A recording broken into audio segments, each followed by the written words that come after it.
I'm more than ready, and just a pleasure to be here and to meet everyone. And a huge thanks to the Turing Way Practitioners Hub and this common as well around AI and art. So it's really great on behalf of both Lois and I to be here.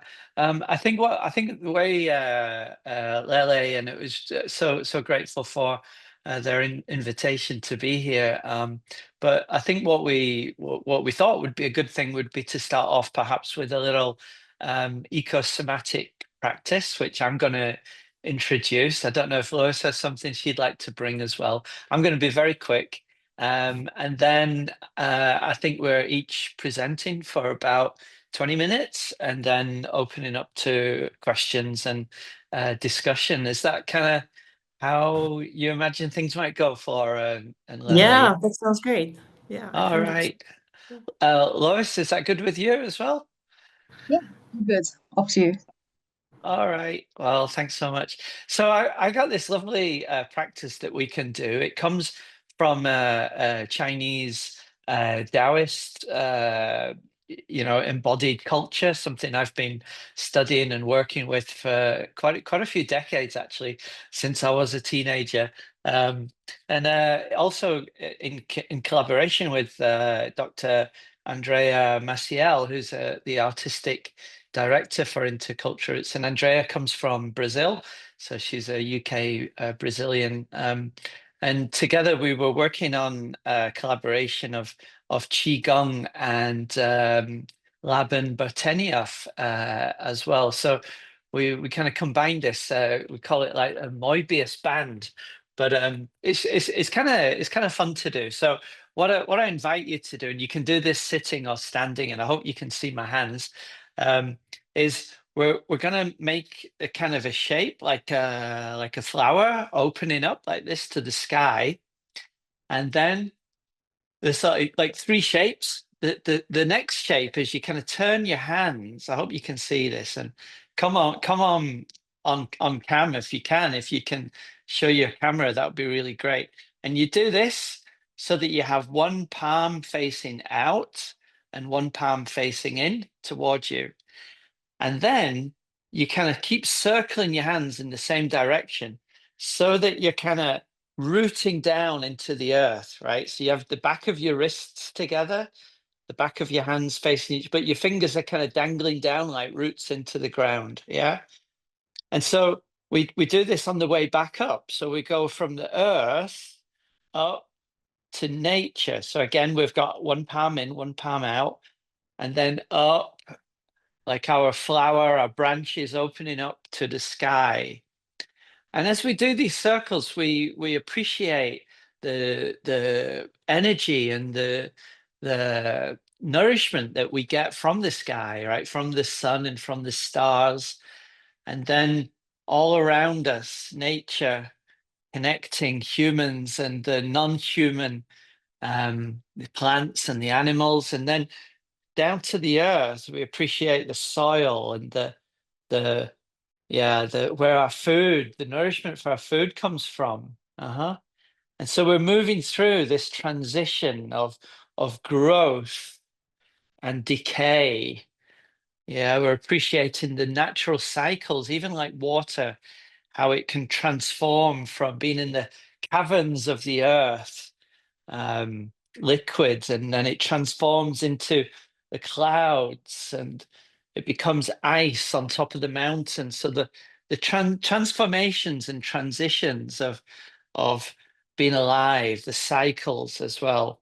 But it's also fun, eh? It's kind of skillful. And if you want to, I'll move a little further back. You can open this up, um, and you can like make it big like this, and you can reach down to the earth and around you. And if you're on a circular chair like I'm on, you can kind of spin round, or you could stand up and dance, and so it becomes like real fun, and you can take it to the sides as well, and just like wow, gather and cultivate. Anyway, that's my little opening ecosomatic practice. Lewis, is there anything you'd like to bring to the start? Please do. No, I'm muted. So I want to take everyone to a breathing exercise. So if you have your palms, have one palm over your chest and the other one over your abdominal area, your belly button area.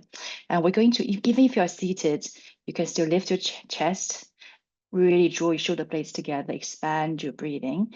And we're going to imagine our body is like a balloon, and we're about to fill in that balloon with air.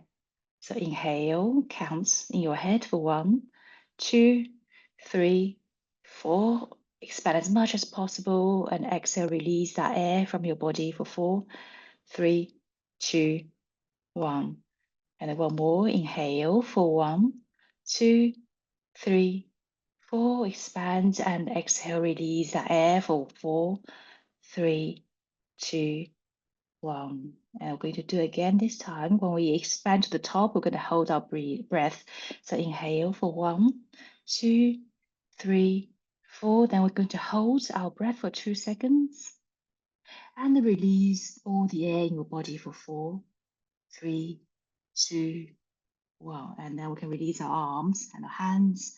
And this to bring our attention back to our breathing, which is something we may forget on a daily basis.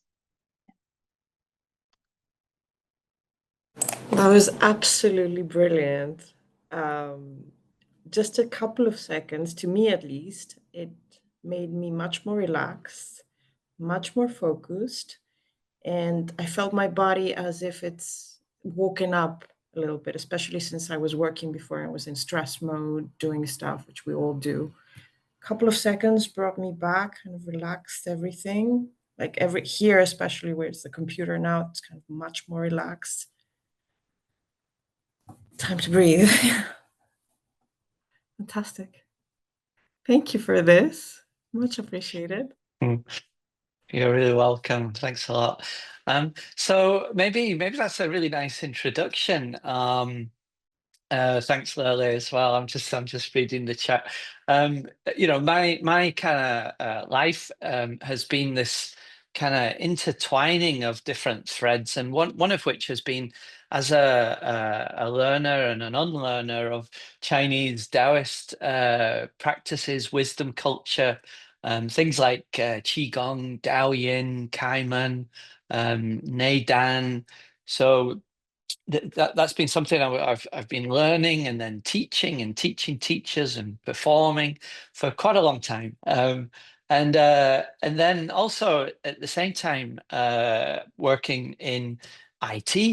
My first degree was in computing and systems engineering, and that's something that I've continued. And now I find myself applying the arts and embodied practices with communities, so with social and environmental impact, but also bringing technologies into supporting that work.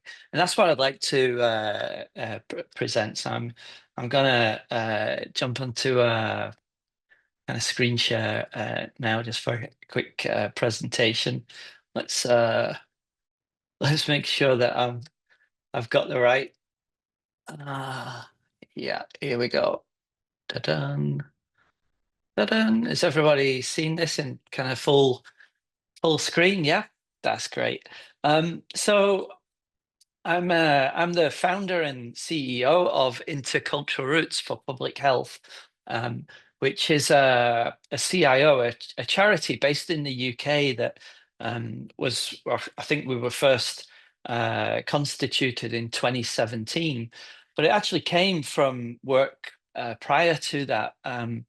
I conceived the Embodied Research Working Group at IFTR, that's the International Federation for Theatre Research. And everything is collaborative. So there was a lot of people involved in developing these sort of international, what are now international membership organizations.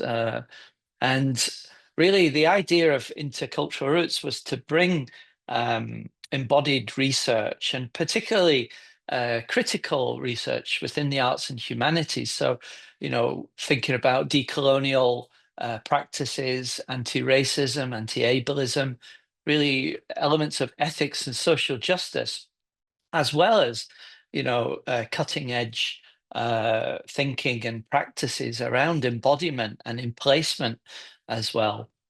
And this is what has informed Intercultural Roots to try and not only bring practice as research, but practice for impact into communities. And so there's been a lot of programs and projects since about 2019, when we got our first funding. In the 2000s, I worked particularly with Chinese embodied culture, and I helped develop a community organization that was applying that into marginalized and underrepresented communities in the UK and Europe and North America as well. So I raised about £8 to £10 million for those kind of funding. So prior to all this, I had previous experience in community work and accessing funding to support and resource those kind of projects. But Intercultural Roots now has over 800 practitioners in more than 50 countries. Of course, being based in the UK, most of those folks are UK based and are practitioners and scholars as well.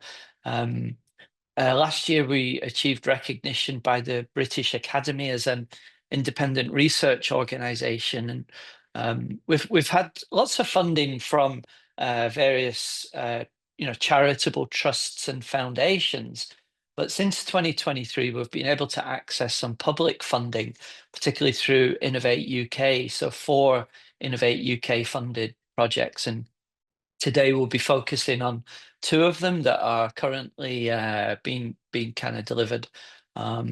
As Lele said, we've been myself and Dr. Ben Spatz, who's our creative director, have been experts in residence with the Turing Way, and that's been a really amazing program.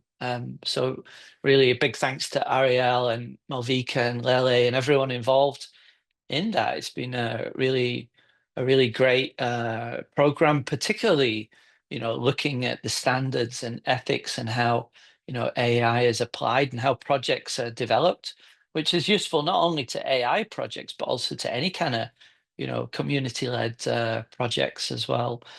But yeah, Intercultural Roots really does have this like community-led approach, and our community is reflected in our leadership and our trustees. So we talk a lot about lived experience, and not only lived experience of, for example, disability and chronic illness, but also people who are newly arrived to the UK, so migrant refugee communities as well as people who are again are underrepresented often in this kind of work.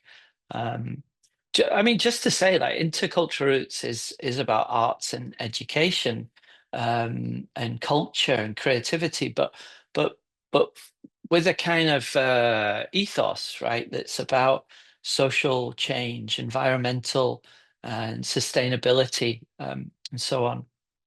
And so we build into the design of our work equity or equality, diversity, inclusion, for the groups of people that we reach, or we work to reach in communities, within the community. And we think of the community as like being like the soil, like horizontal, non-hierarchical, that we connect through tools. We utilize Basecamp, which is an asynchronous online tool for communication across the whole community, and different projects emerge from there that members kind of propose. And I think EcoGPX is something I'm going to speak about in a minute. It's probably at the moment our main project, but we did spin the technology side of that out last year into a new company called EcoGPX Limited. Talk about that a little bit more. So our past successes, so from 2017, the Embodied Research Working Group, and also I was working with a research platform called Cross-Pollination, was based with Eugenio Barber at the Oden Theatre in Denmark. But you know, with Andrea Maciel and other practitioners, we co-created a program called Health and Wealth and Constellations and Ripples and Human Nature Connect. And that was over a period of like 2019 through till 2023, really, as we emerged from the COVID lockdowns. The Human Nature Connect program was residencies where artists could come together with local experts in environment or ecologies and histories and archaeologies, and really share their knowledge and practices with one another in residence for 3 to 5 days. And we were across about 10 different locations in the UK, plus in Italy as well, and Ghana, actually. And it was a chance to be with one another, but more so to be with the landscape as a collaborator in the work. And that was where we really began to appreciate the need to share and engage more people through documenting that kind of work. And we would always bring a videographer into those residencies, but we recognized that all too often you have a kind of collaborative gathering of people, but you know, you might have one videographer and one person who kind of does the editing and post-production, and that process isn't always necessarily collaborative or democratic. So we wanted to develop an app that would enable everybody involved in the process to be a collaborator in the documenting of it and the disseminating of it. And so we had the opportunity through Innovate UK, their Creative Catalyst award. In 2023, we received almost £50,000 to work in the Bradford Ilkley area. And this is where this sort of idea of really listening into a community and a particular environment and responding to it came from. So you know, it was just great. I live in Ilkley, which is in Yorkshire, and through that project, I learned so much about the different layers of the community here, including the sort of social or civic layer of where we are, and also the landscape and the nature. So we have Ilkley Moors with the Neolithic stones up there, and the you know, the stone carvings, very rich history of ancient settlements being up there as well. We have the forests, the river. So we engaged with the Ilkley Clean River group, and really responding to the needs of the town and the environment, through bringing artists together, local artists and international artists as well, to you know, make meaningful art. And a lot of that has resulted in some films, but also a prototype of what's now the Places by EcoGPX app. And I'll show you some images of that. The early prototype was designed using Adobe XD. And then last year, this progressed. There was the Innovate UK MFA Launchpad, and we were able to work with colleagues and practitioners in the Coventry area to shift this work across to Coventry. Coventry's got like 129 languages spoken, so it's sort of, Bradford is much more kind of mono or duo culture, but Coventry is really multicultural. And as I said earlier, it's seen as a city of refuge, a city of reconciliation and peace, where a lot of newly arrived communities come to the UK. So it was a really great place to and we developed this sort of metaphor for EcoGPX, like a tree, like that exercise that we just did, of really rooting into local places in Coventry. Like, for example, Hillfields is considered one of the most deprived you know, like neighborhoods in the UK. But actually, when we went there and worked with the artists and local community leaders, a lot of people living there love living there, and there's such a rich culture of food and family and connection to nature that is kind of unseen.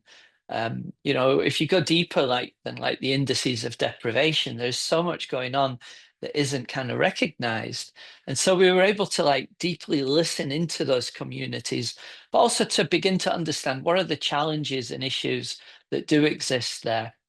And then to bring the artists together, a little bit like the Human Nature Connect residencies, to respond to those issues and challenges, but also to respond to people's hopes and aspirations as well. So we created a whole load of artistic residencies, really, that were kind of like co-led workshops in response.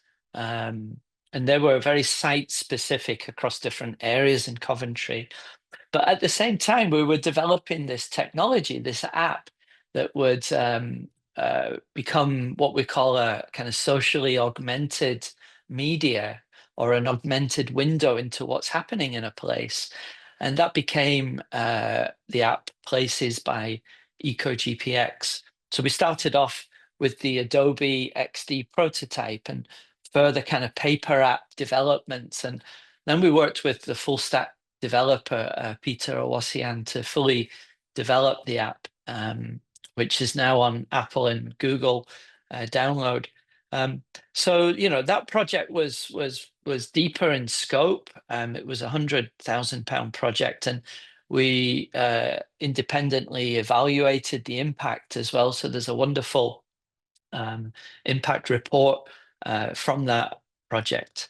So that was in the past, and these are some images from that 2023 Adobe XD design. And these it was a working app through Adobe XD that Dr. John Zibel developed. He was our creative director at that time. And then as we moved into 2024 and the Coventry based project and the Places by EcoGPX began to emerge, these were some early you know, kind of like designs and that came in to the app then, and then became this. So these were screenshots, I think, at the end of last year from the Places app. Just the one on the left is like the opening screen, and then you've got a video second from the left, and then third from, or second from the right, what we call a score. At the moment is just a photo with text on it, but it's an invitation to do something. So we consider a score as like a guide, almost like you know, like an invitation to reflect or mindfully be in a place. I guess the thing about the Places app that makes it different to a lot of social media is the algorithm. If I just show you a couple of videos running here, so this is you know, the algorithm is proximity based. So when you open the app up, and you can download it today from Google or Apple, you'll see media that is proximal to your physical location. So the algorithm is geolocation, it's space, but it's also time tagged as well. So you'll see media closest to you first, and then also media that goes back in time in that place. So for example, if you have a wall and there's street art or graffiti on the wall, and people video or photograph that, you'll see that change over time. So it becomes a kind of living repository of place or neighborhood. And you know, this is an early version. We're currently working on the, you know, user interface and journey, etc. But yeah, of course, people can create scores and videos and place them. But that's where we were at the end of 2024. And And then we've been successful with some further Innovate UK funding for a program called Extending Nature. And this is funded through Innovate UK's Mindset XR. There's 17 projects in the current round of that. And we've partnered with our technology company that I also founded, and I'm the director of. It's called EcoGPX Limited. And we've got about £300,000 in Innovate UK funding, plus further investment for this. But what it's doing is it's applying this Places by EcoGPX as a kind of engine or fascia. So this is an application for intercultural roots to the research suggests that nature connectedness, and you might have seen this in The Guardian at the weekend, that nature connectedness has a benefit for addressing issues, mental health issues, particularly around generalized anxiety disorder. And so the Extending Nature project really is bringing the work of eco-somatic practitioners into the app. So when someone opens it up, they can have the choice, like a menu of different experiences, or to really be guided through scores into breathing or centering, grounding, listening practices in nature to benefit their well-being. So that's kind of one element of that. But what we're also exploring is that the Places by EcoGPX engine can be applied in other ways as well. So we're looking at working with organizations like arts and cultural organizations, visitor attractions, I don't know, for example, a national trust, heritage building, a museum, etc. So that the public, when they visit these places, they can through 360 video or AR guidance, spatial audio. It could be on a device like a smartphone, or it could be through headsets as well.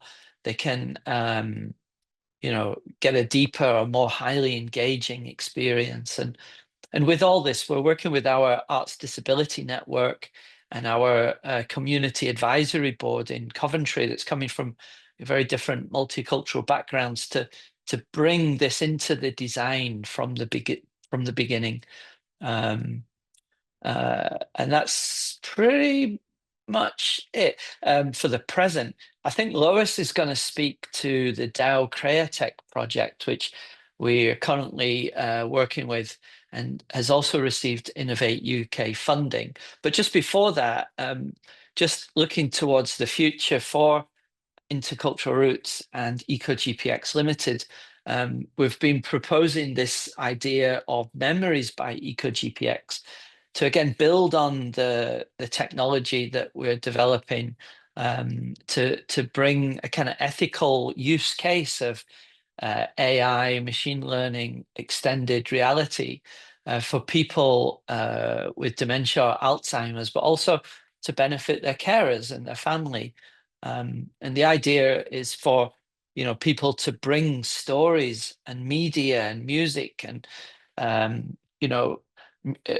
of archives of repositories of footage and media from the past, so that someone can then maybe ask and be taken on some maybe pathways and journeys to remind themselves of their identity through that illness, and to involve everyone in their circle in supporting them as well. But of course, this would have to have absolute, consent, and really look at the ethics of this in deep ways. And we'd be looking to build it in a closed way, that's not, that privacy and security is really, really key.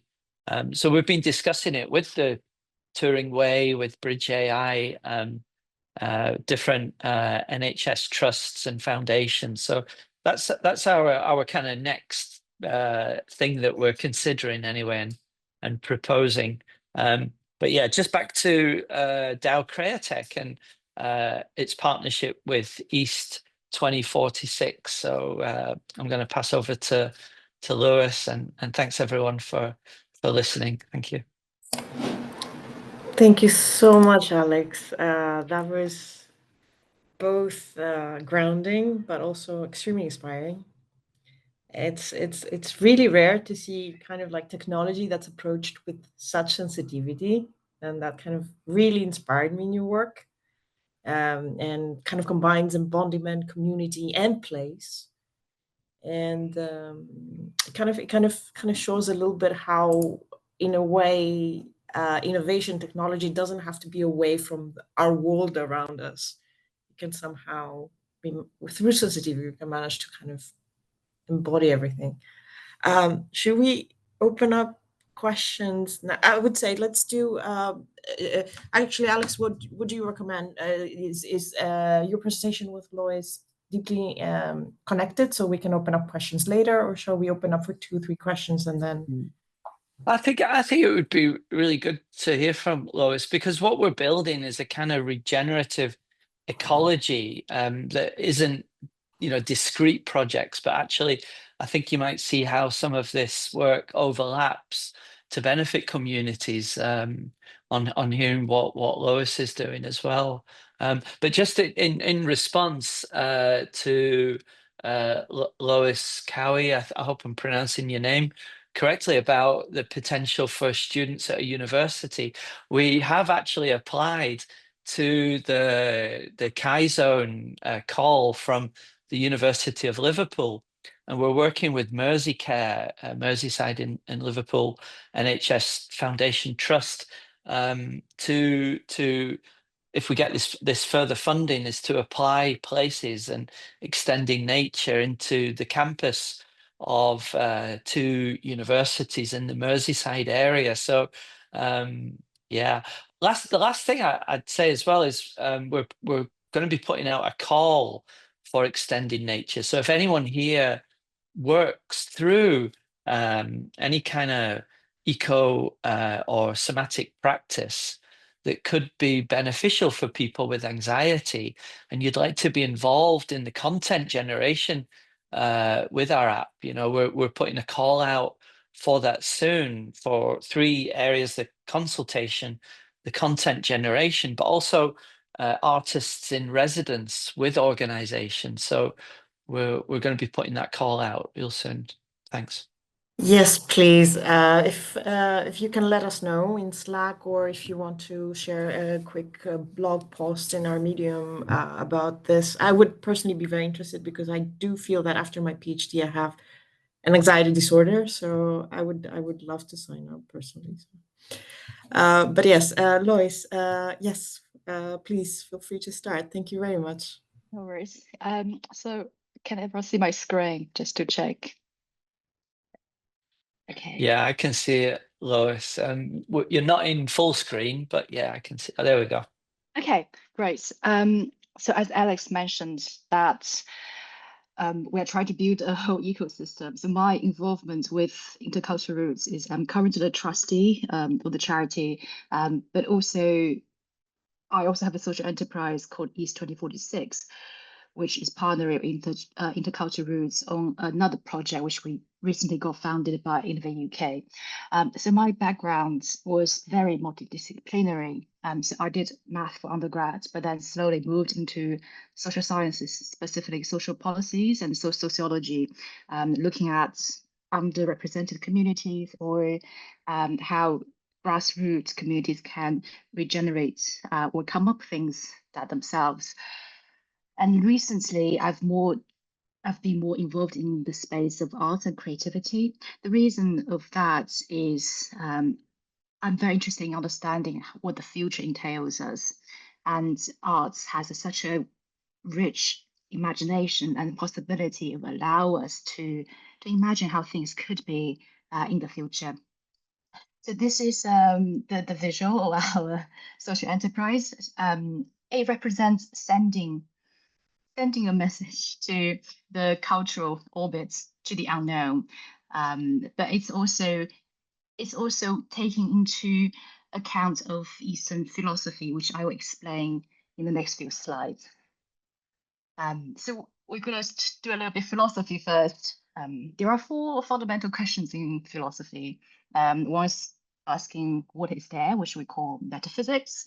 Oh, sorry, I made a mistake. So metaphysics is about like what's out there, and epistemology is about what is knowledge, and ethics is about what we should do, and this existentialism should be why does anything exist? And all these aspects of philosophy look at how we see the world and relate to the world. And it's also shared by a lot of different cultures in terms of the curiosity or people want to understand about the universe. But how does that relate to AI or the future technology? In the world of AI, we are starting to create new worlds or new possibilities or new paradigms. And there are a lot of questions that emerged. What is reality? Do we even live in reality? Are AI robots one of us? Are human emotions just simulated? Do AI robots have consciousness? What if we also live in a virtual reality? Should we give rights to AI and robots? How do we coexist with non-humans? Who owns knowledge? Are we AI's masters? And what my social enterprise is trying to understand is how can different culture respond to this set of questions, and what our perspective is from the East and Southeast Asian perspective. And as some of you might be familiar with some aspects of East and Southeast Asian philosophy or culture, that it does take a very slightly different approach in relation to other people, the universe, nature, and the world. It's much more relational. So on the most left side, it's a Taoist graph artwork based on Taoist graph. It talks about how the yin and the yang, the darkness and brightness, coexist together, and there is a bit of darkness in the brightness, in the yang, or the yang in the yin. So there's no such thing as a separate duality or black and white in the worldview, in such a worldview. In the middle, we have the Buddhist mandala. It's also, again, very relational. It's thinking about how from the individual we construct the world, and when we construct the world outwardly, we have the universe, and the universe in turn is also inside us. So it's also thinking about one being situated in the entire world. And on the most right side is a painting illustrating Japanese Shintoism. So in Japan, people have a tradition of worshipping nature. So things like winds or mountains, people don't see it as something very external to us. They also see deity in this kind of nature. This is also something quite common with a lot of other indigenous culture. So bringing all these together, it gives us a set of questions to think about. If we ask, say, people from East and Southeast Asian culture to think about what the future entails, it might paint a very different picture in asking people how they think about virtual reality, or how they think about their relationship with robots or the AI. And we are here to use arts to explore that possibility. So East2046, the core thing that we're doing is a festival every year where we use arts as a mean to explore how East and Southeast Asia philosophy entails in the understanding of the future. And we're also, in collaboration with Intercultural Roots, we're building a decentralized cultural listening platform, and I will also discuss later how that linked to the whole philosophy of the alternative view of the future.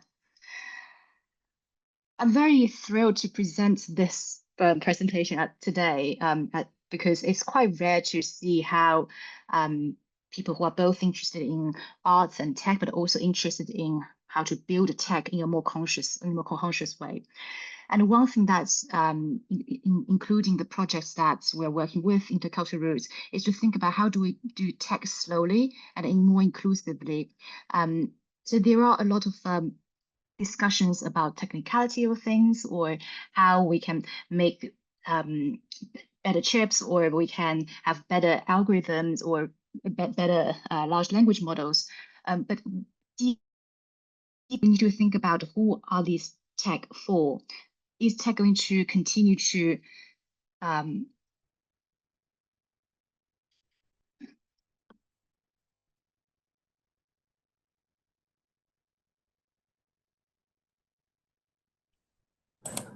oh, did I freeze? Yes, you froze a little bit. Yes. Okay. Your video is out now. Not the screen share, but I'm not sure if the screen share is frozen. Okay, no problem. I will join by my phone. It's quite funny. I'm talking about tech and my tech just failed. It's always happening. Yeah, I think it kind of feels a little bit like I had this recent incident with the bank at which their systems were not using, and I had to go with my physical evidence and everything in the bank, and then that was enough because they had to do the digital as well. So it was a bit like, okay, we're reaching a time, I think, where yeah, there's something going on with maintenance of technology, but hopefully we're going to get back to our feet again. Okay, so I think we need to wait a little bit for Lois to maybe join by phone. Is my screen still on? Or there we go. Can everyone still see my screen, or is it completely gone? We can see you, and we can see you as a cute cow. Oh, okay. Which is absolutely brilliant. I love it. Please keep that. How about now? Is it better? Perfect. Okay, excellent. Okay. Sorry about that. No problem at all. Okay, so I will continue with presentation. In August of this year, we had our first festival where it's very experimental. So for anyone who has any ideas or views about the future, and especially if you can create through art, we come together and we co-created things. There's a strong philosophical guidance in how we want to present this Southeastern Asian futurism view to the audience, in particular through the following aspects: the relational philosophy between human, non-human space and nature, embodiment and emotion, decentralized and self-emerging actions, which is borrowing from Taoism, and also intersection between technology, science, arts, and spirituality. Because in Eastern culture, the spirituality and religion are not, or like philosophy, they're not very separate things. People do carry a lot of spiritual practices on a daily basis. So we don't see that something like separate to our understanding of the culture. In terms of curatorial focus on the festival, we wanted to investigate how AI and art shape Asian future, but also think about how Asian culture imagines the future. So it's a two-way process. And within this theme, we also have sub-themes thinking about cosmos, philosophy, heritage, and also AI futurism. In terms of methods, we're also trying to see if we can use the philosophical methods as a method curation. So, for example, things like decentralization or having smaller groups to self-emerge actions is something that we're borrowing from Southeastern philosophy. Then there's also the cultural perspective, like using more the lived experiences of the immigrants or newly arrivals in the UK to hear their voices about what they think the future entails. And we also use a lot of generative AI in designing a lot of things in the festival. So, for example, the satellite image that you're seeing is actually through a 3D rendering, but we use generative AI for early concepting. And there's also other posters and all these things that we collaborated with the AI. So this is what our lead designer said. He basically thinks that the human aesthetics is still a very important element in in using AI for the arts. We can't just let the AI take over everything, but AI, we need to embrace AI in the sense that it's a very important tool of helping us deliver things that's in our heads.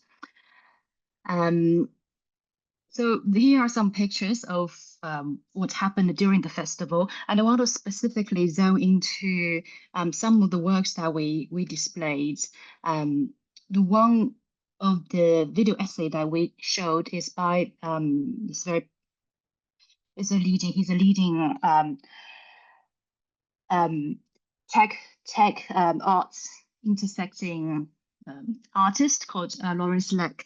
And what he showed was the concept of sino-futurism, where he combines sociology, politics, tech to understand, to challenge the Western techno-utopian narrative and offer an alternative model of post-human collective intelligence rooted in cultural perception.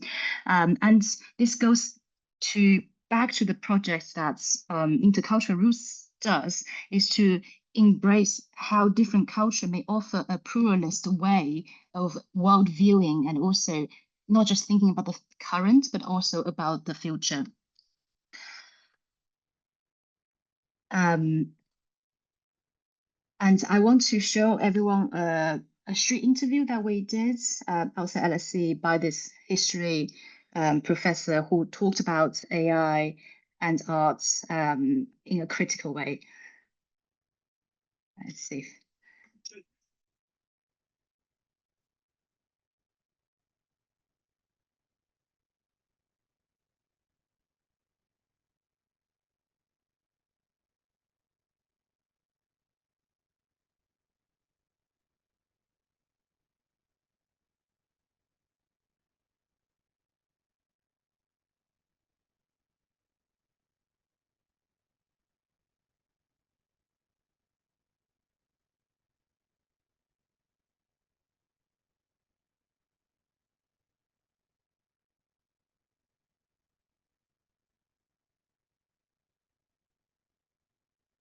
Okay. So this then comes to the DAO CreaTech project. It's a long way leading to it. The reason that I wanted to discuss all the philosophy behind before this is that if we leave tech as it is, as a top-down mechanism, then we will actually end up reproducing a lot of inequities that happened in the past. And what DAO CreaTech is trying to do is to see if we can contribute to break that trend, but also to create alternative ways for financing for the creative industry. So how does it work? So we are currently building a decentralized cultural events listing platform, which mostly to support smaller or emerging artists to list their events. So for example, Flora, if you want to create a workshop of a poetry reading, but you need some upfront costs, then you can list your events on the website and list out the specific cost that entails. And we will also provide means to allow you to be in contact with different suppliers, for example, venue suppliers or screens, etc. And they can either sponsor you or they can give you a quote for the event. And then you can find the whole cost of the event. Then you can create a tokenized shares for the event, so you can get other people to become a co-owner of the event, co-shareholder. And then through using blockchain technology, we will allow people to create a DAO, which is a decentralized autonomous organization, where you can collectively decide how you want to take the event forward. So it's no longer just your event, you are co-owning the event with a lot of other people. It's in our perspective, this will also help artists to push forward their projects that might not currently get enough attention from big capitals because the smaller scales. We think, because in this current corporative capitalist world, it's a larger organization, larger corporates that have a much more space to exist, and this end up pushing out a lot of the marginalized or underrepresented voices in the society.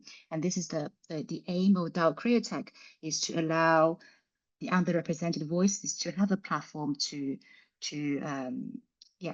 be heard. Yeah, so that's my part. I'm sorry for the tech glitch.